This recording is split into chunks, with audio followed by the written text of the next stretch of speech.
Hi guys, so for today's video I am joined by my husband Sean and we are going to be doing a book fan and a clueless man review Shadow and Bone. I'm the clueless man. I would hope I'm not. We did the same thing for Witcher because I love the Witcher series and I read all the books, so then when the Witcher Netflix show came out he reviewed them with me to provide the clueless perspective, somebody who hasn't read the books, and then I was that annoying snob that was like, the books, it wasn't like that in the books. We thought we would do the same thing for Shadow and Bone because I also really like that book series as well as Six of Crows, and then he's not read them. It was actually really fun because I was not in town when the show came out, so we actually didn't even watch it together. We have talked about it a little bit, but we wanted to save the majority of the discussion with all of you joining us. So did you feel like you were gripped right away? Did you feel like it took a little while? At what point do you feel like you were enjoying it? Were you enjoying it at any point? Those sorts of things. Well, I definitely enjoyed it. It wasn't like I hated every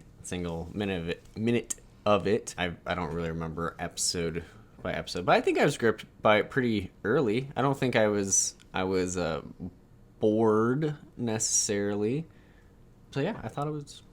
I will say, I think his excitement and interest based off of the text messages definitely came... It was pretty quick, because he was definitely rooting for some characters. He was like, why can't those kids just have love? And why can't they just find peace and happiness? And then when things start going wrong, he's like, oh no. It was a lot of the messages that I would be getting from him. I was nervous getting into the show because the trailers looked good, but they looked a little melodramatic.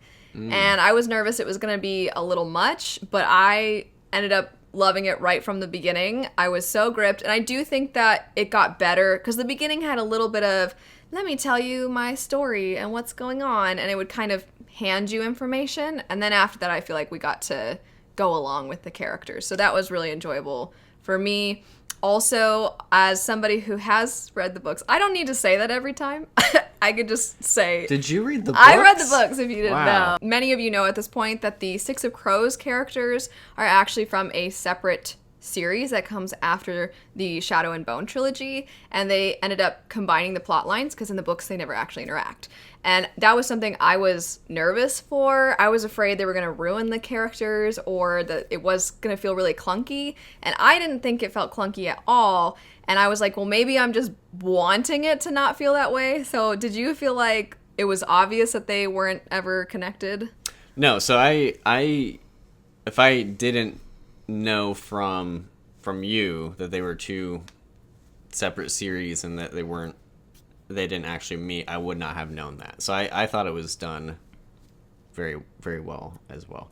And they were also some of my more favorite people on the show. They were some of your favorite characters. Yes. I also think it's worth knowing for all of you that he made up names for all the characters. That's well, So, I except mean, for very one. good names. So Mal and Alina, he called star-crossed lovers. He called the Darkling Nighttime guy. nighttime guy. Or nighttime man, depending on how I was feeling. He called Kaz. It's the only one he didn't have. It's because it's the only one I knew, I guess. Like, Kaz is kind of notable. Inej, you called Ninja Girl, and then Jesper, you called Gun Guy.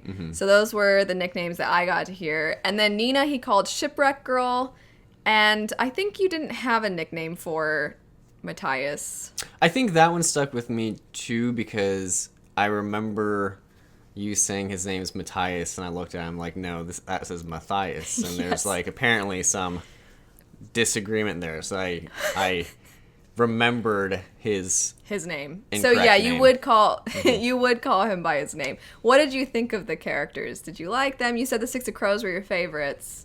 Yeah, so I am definitely a Kaz fan. I thought he was pretty cool. I definitely think that everybody was really excited about the casting of the show and felt like they were perfectly cast. And then because we already know the characters, then we just felt like we're going to be connected to them anyway. But since you weren't already familiar, do you feel like you did get to know them, or do you feel like it was surface level and that you didn't really know them that well? I think I knew them well enough for 8 episodes. Like, I want to know more about Kaz and Inej's backstories. I feel like Jesper, he had a lot of charisma. I liked him. I feel like you know him pretty well. I don't know if I know everything about him, but that I liked him. I felt like Shipwreck Girl Nina. I knew the least about her, which was fine, but I just don't know anything about her. I mean, as far as where we're going with her, but I wasn't upset by that. Did you care about the characters, do you feel like? If they seemed like they were in danger, were you worried for them? Or did you care about the relationships in the show, too? Yeah. And I don't want to leave out Mal and Alina. They're both great. You were more both intrigued fun. by the Six of Crows characters, though. Yeah, I was more intrigued. I mean, because you get less of their past. I mean, like Mal and Alina, you're like, oh, you guys are friends. You know, that's like it's hit pretty hard. You guys grew up together. They're really good. You kind of dip your toes in the backstories and intrigue of Inej, Kaz, and Jesper. Yeah, there's like little hints that I'd be like, hey, what's that about? Yeah, I want to know more about that. Yeah. Whereas with Mal and Alina, who are the main characters of the show, you're essentially experiencing what would be their story. Right. And then the other characters are kind of a part of their story. That's how I felt, and I thought they did a great job, because at the end of the day, it is Shadow and Bone, and so they're adapting that story, and then they're just having those other characters involved and introduced, and I thought they did that well. So I was definitely, I mean, it's hard because I already know, but if I hadn't known, I would want to know more about those characters, and I thought were really interesting, and I thought that they were exceptional in how they were portrayed. Also, I thought all the actors did an amazing job. Also, we can't forget Milo, who was adorable. The goat. Star of the show. Excellent Literally casting. The goat. Amazing. It was great. That's funny. We're going to talk about story now. As the clueless man, I thought the story was pretty easy to follow. I was not like, what's going on? You weren't actually clueless. No, yeah, I wasn't confused really that much. The only thing, and I'm going to be vague, but the only thing I found maybe like I might need to rewatch is like the very end. It was, to me, is kind of just like magic, you know, like I wasn't quite sure what exactly happened, but magic saved the day. But yeah, aside from that, I felt like I had a good grasp of everything. And I felt like I knew the different countries and everything, you know, the politics too. Yeah, I mean, there's a big border, we'll put it that way. I'm sure there will be things expanded upon. I mean, like Matthias, he came from Fürbitter or wherever he was from. So I was like, okay, I guess there's Fürbitter too. So I don't know anything about Fürbitter, but, you know, I'll probably learn. So pronunciations perhaps were not as clear as they could have been. I think I got it perfectly. The Fjerdans plotline. It's pretty close. I was really pleased with how they tied in the lore. I was actually a little nervous that within 8 episodes, because that's a pretty short amount of time, I was worried that they weren't going to be able to do the Six of Crows characters, make you care about those people, make you care about the people from the Shadow and Bone story, and then add the politics and the different countries. I wasn't sure they were going to be able to do that and have the magic, because there's actually, it's not super soft magic system. There's definitely almost like different not classes, but it's broken up into different groups. And I was thinking, oh man, is this going to be really confusing for people? And I wasn't confused, and I thought that they kind of, do you feel like maybe it was even too much how they're like, these are these people and these are what those people can do? Or do you feel like they did it in a way that was... I didn't think so. I don't think it really stuck out to me, so. That's good. I didn't think so. The problem is I thought basically everything was done really well. It's just perfect. Perfect show. It's wonderful. Flawless. It was so good. He was surprised. One thing we actually did discuss was that the whole concept of the race and how that plays a role in the main character's life and how she's treated. He thought that was in the books because of how you thought it was really seamless. How they tied that in. He was really surprised to find out that wasn't actually a factor. So that was a change that I was really happy with. So, I'm just so happy with it.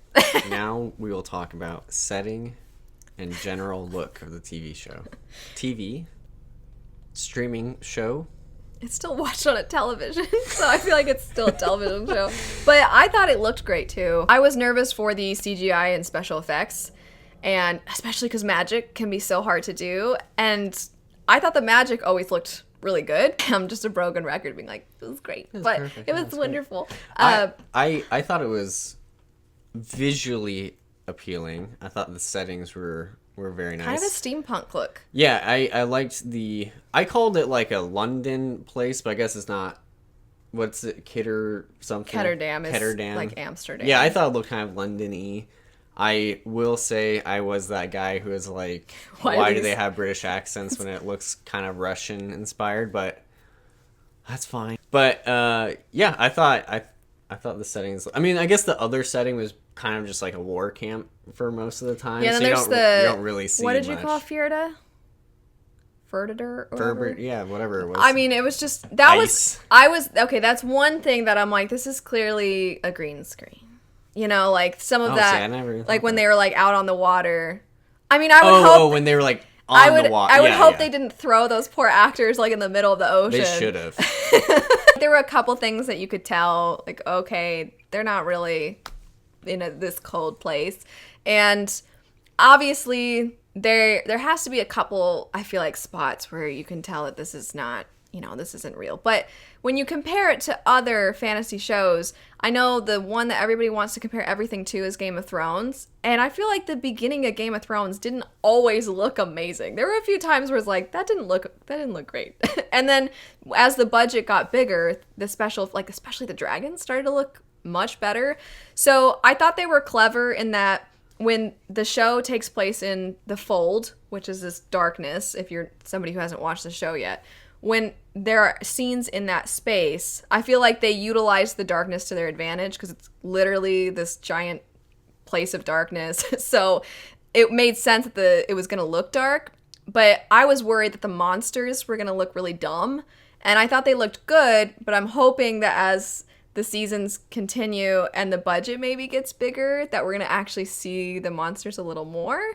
So I think they were smart in how they did that. I also think the costumes. I thought the costumes were all great for everybody, and I think the costumes were consistent with like the country, areas they were in. Yeah, they're supposed to be, and like I guess like different ranking people had like consistent uniforms, So I thought that was all. It was very bland when it was first army, second army differences, as in the army that's supposed to just be soldiers had the kind of more dreary colors, and then the Grisha had the bright keftas and things like that. So yeah, I think that it made it very distinct even in how it looked visually. Ketterdam people just looked kind of poor. So his thing was just, he would have, they looked very dapper, but he sent me a picture of Kaz and he just said fashion icon. Definitely fashion icon. They have great hats. They do. Yeah. Their hats got made fun of a lot online when they were releasing pictures before the show. But yeah, he liked it. They should take it all back. So before we get into spoilers, just an overview. I obviously liked it. I thought it was very good. Maybe better than the books. I think that it is more accessible to a larger audience than the Shadow and Bone trilogy is, and I thought the incorporation of the Six of Crows is a perfect taste for what we're hopefully going to get with them. I have no idea how they're going to do that moving forward, if it's going to be like a spin-off or if it's going to still be tied together. I have no idea, but they have my trust. I was a little nervous beforehand, but I thought it was great. I thought it was wonderful, and then now I want to reread the books, but I'm curious your overview of your enjoyment, and also, do you now have any interest in any of the books? I give it 2 thumbs up, and I have to say, I'm sorry, Henry Cavill, but I liked the show more than the Witcher show by a lot. And book-wise, I think I'm more intrigued by Six of Crows, because I liked those characters.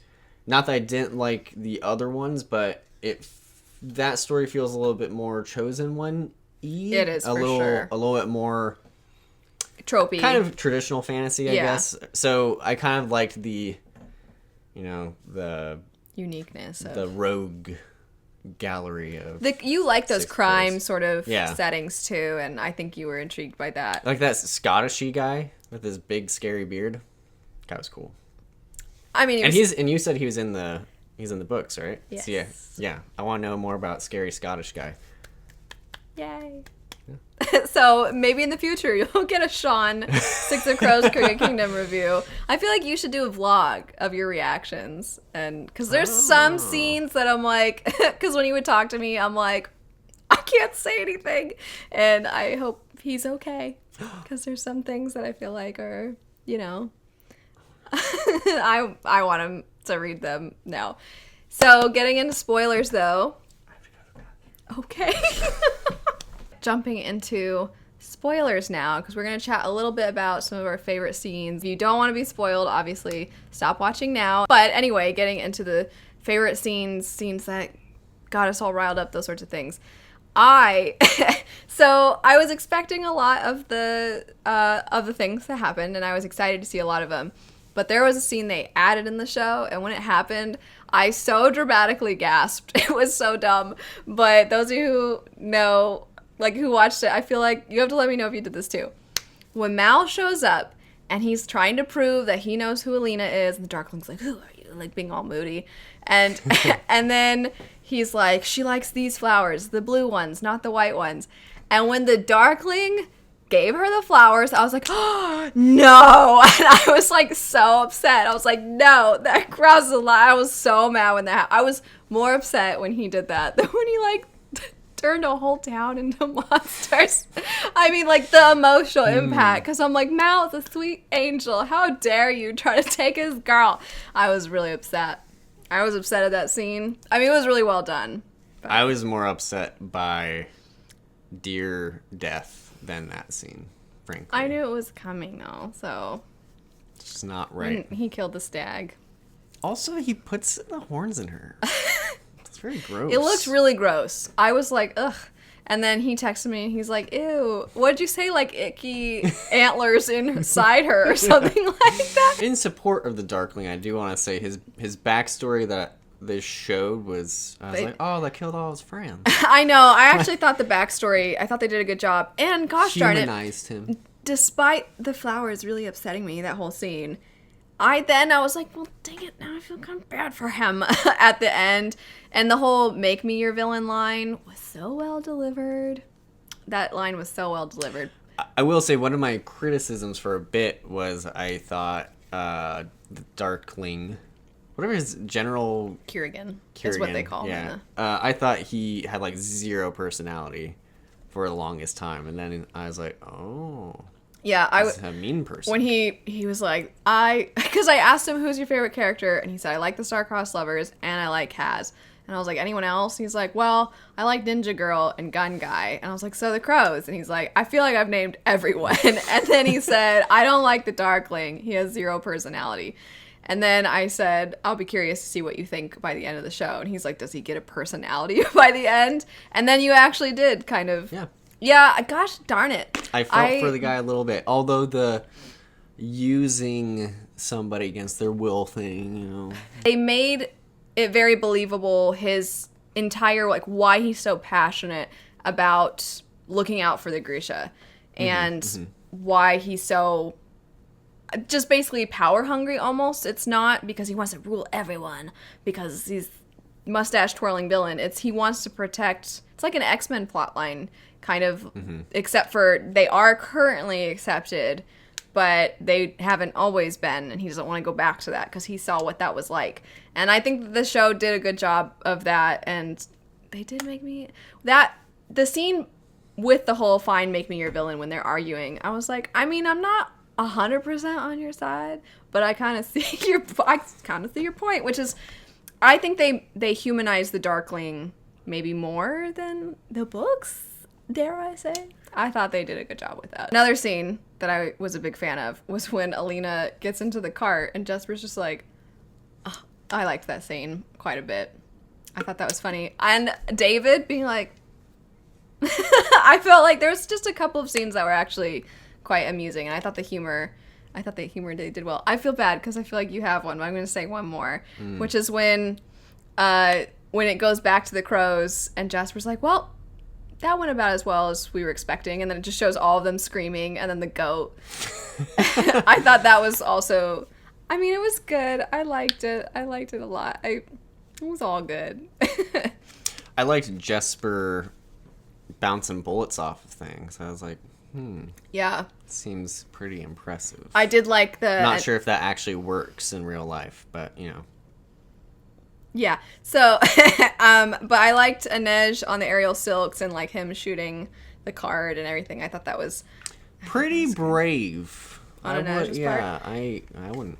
Side story. This reminds me of the Renaissance Festival where they had like the whip, the person with the whip, and the girl like holds the rose in her mouth or whatever. Do you remember that? I and do. then the whip to like break the rose off. And I'm like, dude, if they just sneeze or something right then, you're gonna cut your face. So anyway, that kind of reminded me of that. And I liked it because Maybe there are certain protocols where if he feels a sneeze coming on, he sneezes. And then he does it. Yeah, that's probably it. So now the big question for Sean. Are you a Dark Lena fan or you're a Melina fan? Melina. Yeah, it was pretty... No question. Those kids gotta get together. Yeah, he was like, when are they gonna kiss? So it wasn't one of the things he texted me. I was wondering it too. I was like, hey now, when are they gonna smooch? And, Mayo gets lost sometimes. I just feel like she was kind of overreacting a little bit, not getting his letters. That was another, he was like, I feel like she's really zeroing in on the couple times he happened to look somewhere else besides her. There's like this flashback and he'd be like really caring for her and then be like, oh, what's over there? And she'd be like, the way he looked away from me. He must not care about me at all. What distracted him? Yeah, so that was sad too with the mark on her hand. Also, can I just say, the child actors that they picked to play Mal and Alina looked exactly like them. That was some of the best. There's some shows where you're like, that kid looks nothing like them. Special effects. But those kids looked very much like those actors, so I thought they did a good job. Oh, I just want to say one thing. Okay. I was sad for Matthias at the end when he's imprisoned and he feels betrayed. Yeah, he was like, Matthias doesn't trust Nina now. I was like, I know, it's sad. Like, I understand him feeling betrayed. That's the other scene. How could I have forgotten? I know maybe for people that are not familiar with the books that maybe it wasn't as impactful, but them out on the ice when she's like, I'm beguiling you, and he's like, stop, and he's like laughing, and I'm like, they're so cute. Oh my gosh. They were adorable. That scene, I like rewatched that scene so many times because I'm like, they're just so cute. And how quickly he lunges for her when she falls. But then hesitates. Yeah, he thinks about it for a second, I know. For sure. He's like, I can just go back to Fjordador and get out of here. He's been kind of brainwashed his whole life into thinking, like, her kind is evil, So that hesitate, it was like a split second, but his instinct was to help. And then he had that thought, and then he helped her. But yeah, that scene was precious. Oh my gosh. So cute. It was very well done. But anywho... Let us know how you felt about the show. What did you think of it? What were your thoughts? Who were your favorite characters, favorite scenes? The goat is adorable, all that stuff. But leave a goat emoji in the comments if you have watched this far. Anyway, I have a special thank you to my husband for watching the show all by himself and then sending me lots of really funny updates. And let us know your thoughts. Anyway, thanks so much for watching. Hope you have a great rest of your day. I'll have my Grisha playlist in the description bar down below if you're interested in more Grisha content. And we'll see you guys later. Bye.